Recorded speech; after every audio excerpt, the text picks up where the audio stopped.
Come see us on tour in Cohoes, New York, Los Angeles, Bakersfield, San Jose, Buffalo, Toledo, Montreal, and Toronto. Go to jimmydore.com for the cheapest tickets. So here's the headline from the New York Times. Syrians wake up to a new government. The list of ministers appears to be a compromise between calls for a diverse cabinet to unite the divided country while keeping allies of the interim president Ahmed al-Shara in powerful roles. Who is Ahmed al-Shara? Well, he used to be known until recently as Mohammed al-Jawlani, the founding leader of al-Qaeda in Syria and the former deputy leader of ISIS. He led the successful rebellion that ousted the longtime Syrian president Bashar al-Assad in December. Now, for people in Washington who have been cheering on the al-Qaeda-dominated insurgency in Syria that was fighting Assad, this was very exciting. And what did they initially tell us about HTS, Hayat Tahrir al-Sham, the coalition that led the uprising, and its leader al-Jawlani, aka al-Shara? They said this: how Syria's diversity-friendly jihadists plan on building a state. So yes, these diversity-friendly jihadists were going to give us a diverse jihadi-led, al-Qaeda-led state in Syria after Assad's ouster. Let's check in with the author of this piece, Aaron Zelin, because he wrote this back in December when Assad was overthrown. Let's check in on what Aaron Zelin is saying now about the diversity-friendly jihadists and how they're building a new state in Syria. Initial view of the new Syrian government after sleeping on it, subject to changing my mind, of course.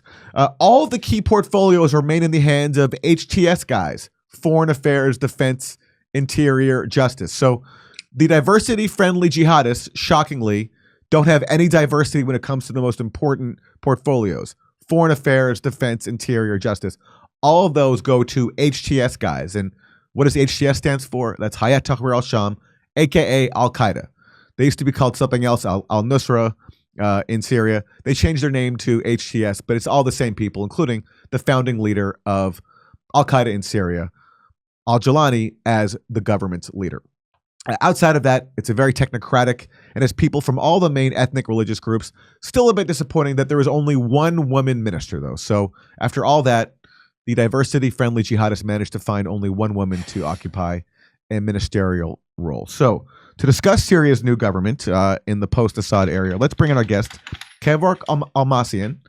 Kevork Almassian is a Syrian journalist and geopolitical analyst who hosts the show Syriana Analysis on YouTube. Kevork, welcome to the Jimmy Dore Show. Thank you, Aaron, for having me. It's a really pleasure to be with you. You are from Syria. You have covered your country's turmoil for a very, very long time. What do you make of your new rulers? By the way, held without an election. They just appointed themselves. Actually, the first observation that I have to make is the self-elected president of Syria. I have done research about him, and it seems he doesn't even have a secondary school certificate. So probably he doesn't even know how to write and speak correctly Arabic.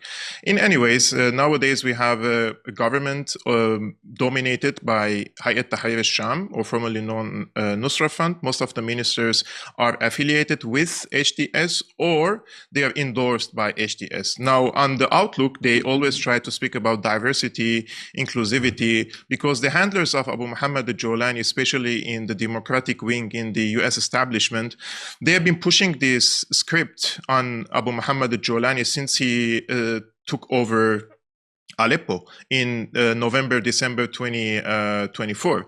So he started first changing his clothing, and then he shaved his beard, and he changed his terminologies from the calling the Christians and Alawites as infidels and heretics, etc., into now he wants to reach out to these communities and that he wants to include everyone. However, the government gives a glimpse and quite good indication that the government is highly dominated by HTS. Then we have few other considerations. For example, the Syrian opposition was very complicated construct, some of which were affiliated with the Qatari money, others with Saudi money, others with Turkish money, others with CIA. So each one of these are represented in the Syrian government, including people who were very active in the US Congress in order to impose harsher sanctions on Syria. And they have been engaging with the neocons and the Zionist lobby in the US to impose further sanctions. And nowadays they are in the new Syrian government led by Jolani. Now, one of these ministers, now I don't want to name names because it brings lots of troubles. In August 2011, Aaron, I was in Damascus in an office of a professor because I wanted to apply for a scholarship in outside in the UK. And this professor in August 2011 told me that I shouldn't really be vocal about my opinion on the Syrian war. And this was only a few months after this war started, because the American friends told him that Assad is going to go in 3 months. So it's better you keep your silence because he will leave and then you lose opportunities.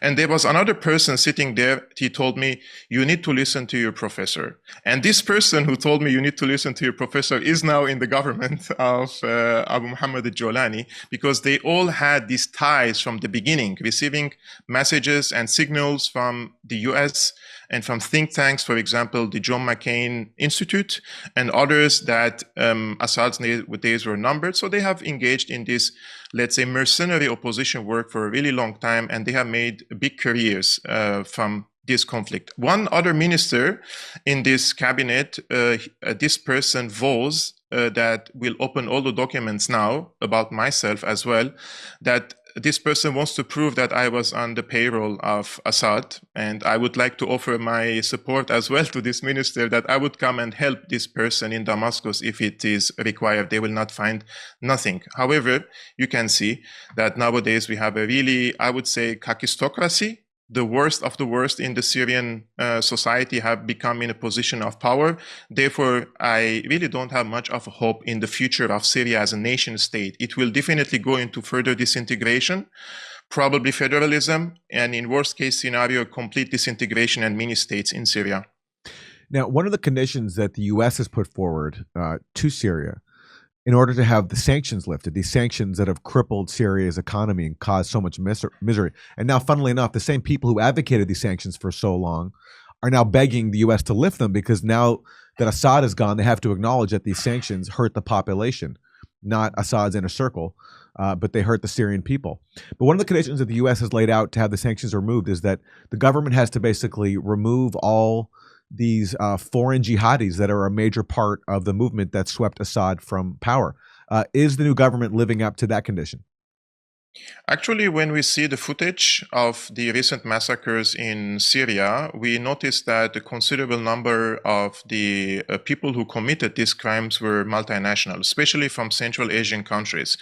So we have footage, for example, yesterday posted from the Umayyad Mosque in Damascus, where the leader of the Turkish AKP party, the Syrian brand or the Syrian branch, he was vowing and promising the multinational Takfiris to receive Syrian citizenship, and many of whom have been embedded now in the Syrian Ministry of Defense and Security Forces, and they have received not only Syrian citizenship but also higher positions in the Ministry of Defense, because the concept of Abu Muhammad al-Jolani, the ideology, is about global jihad.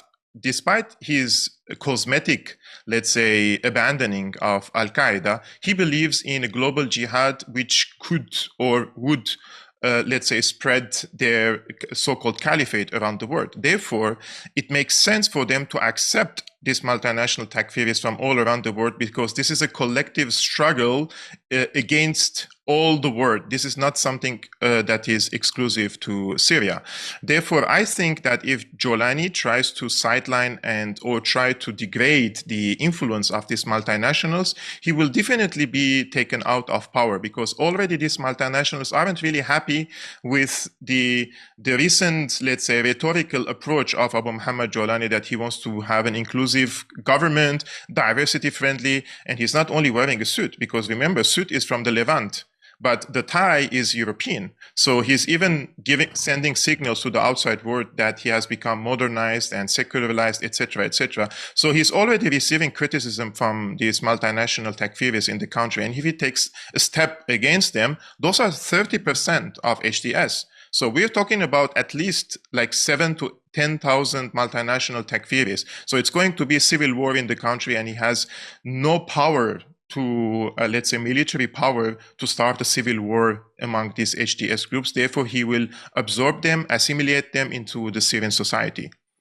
And this is why I always had a hard time calling Syria's war a civil war, is because so many of the combatants weren't even Syrian. They come from foreign countries, and we're supposed to believe that they represent the Syrian people. Come see us on tour in Cohoes, New York, Los Angeles, Bakersfield, San Jose, Buffalo, Toledo, Montreal, and Toronto. Go to jimmydore.com for the cheapest tickets.